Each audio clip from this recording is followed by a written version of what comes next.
Bonjour, bonjour à tous. Aujourd'hui, on se retrouve pour une nouvelle débrief, un nouveau débrief plutôt, de PSG Brest d'hier, donc un 2-2, dont on pouvait franchement se douter vu la deuxième mi-temps qu'on a fait, et même le match en globalité que j'ai trouvé pas incroyable, hein, à part quelques fulgurances en première. Il n'y a pas eu grand-chose à se mettre sous la dent. On va commencer par le joueur du match côté parisien, c'est Barcola, hein, donc, qui fait la passe décisive sur le premier but.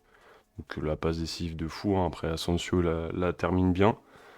Une bonne connexion entre les deux. Il y a eu deux trois trucs intéressants, même sur le deuxième, hein. C'est Asensio qui frappe et Colomwani donc qui marque son but de renard des surfaces. Mais Barcola, ouais, c'est lui qui dynamite tout. Sachant qu'en plus Dembélé était pas là, était pas titulaire depuis le début du match. Donc voilà, je commence à vraiment apprécier Barcola sur le côté gauche. C'est vrai qu'il a quand même mis un peu de temps à me convaincre, mais voilà, il commence à vraiment prendre de l'épaisseur. Et voilà, il va plus lui manquer que les buts. Bon, après, il n'a pas eu d'occasion franche hier, mais voilà, il a su donner des bons ballons.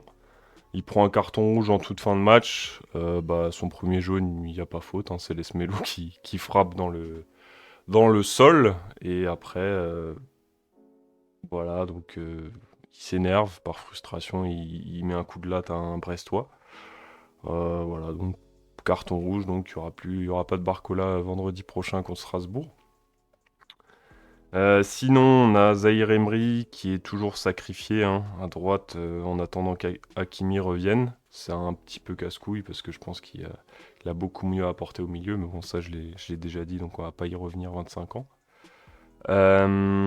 Beraldo, pour le point noir, je pense que c'était vraiment le joueur le plus faible hier. Je pense que même les Brestois s'en sont aperçus, vu qu'il passait quand même souvent de son côté. Dans les duels, il était super super léger, hein, il s'est fait croquer deux trois fois. Même dans les relances, ce qui est censé être a priori sa force de ce que j'avais lu, il n'a pas été bon. Et sur le deuxième but, j'entendais le commentateur de Prime qui disait Danilo, il fait quoi sur le centre? Bah, Danilo, il bouge son angle.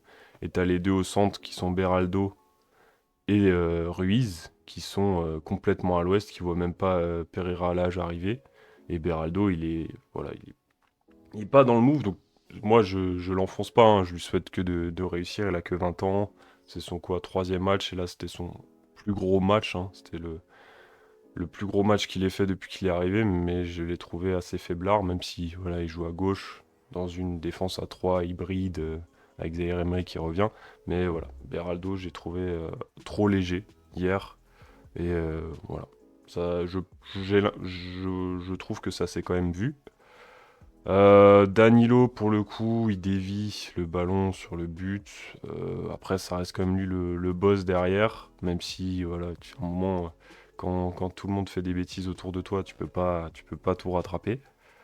Mais voilà, Danilo, c'est vraiment le boss derrière, je trouve toujours. Mbappé en neuf, j'aime pas, j'aime toujours pas. Et qu'est-ce qu'il a fait à part deux, trois frappes qu'il aurait pu cadrer? Moi, je n'aime pas. Je n'aime pas Mbappé en neuf. Randal Colomwani à droite, ben c'est le désert de Gobi. C'est un truc de ouf. Donc il marque son but, hein, mais il est toujours là quand il faut pour reprendre les deuxièmes ballons après des frappes repoussées. Mais après dans le jeu, il apporte rien. Il a fait quoi, deux trois centres intéressants. Mais voilà, c'est Randal Colomwani, il est pas en confiance, ça se voit, et on est quand même toujours pas très loin du néant.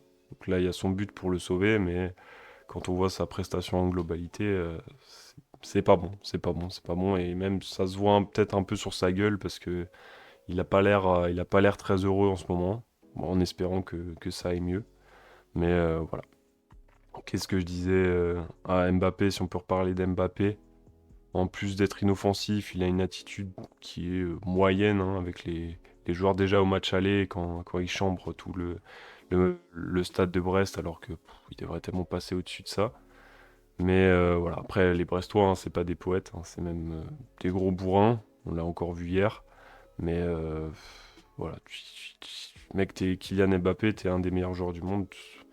Tu te prends un coup, voilà, tu claques un but et après tu pourras leur faire des doigts, quoi. Bon, bref. Voilà. Voilà, donc Beraldo, Ruiz, j'en ai déjà parlé. Ruiz, qu'on ne voit pas. Asensio, qu'on a vu sur son but, qui a fait deux trois projections intéressantes. Mais Ruiz, c'est vraiment le joueur neutre par excellence, hein.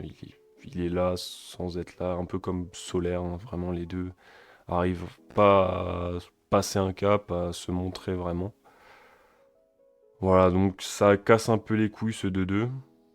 Après, on reste premier et il y a les grosses échéances qui vont arriver.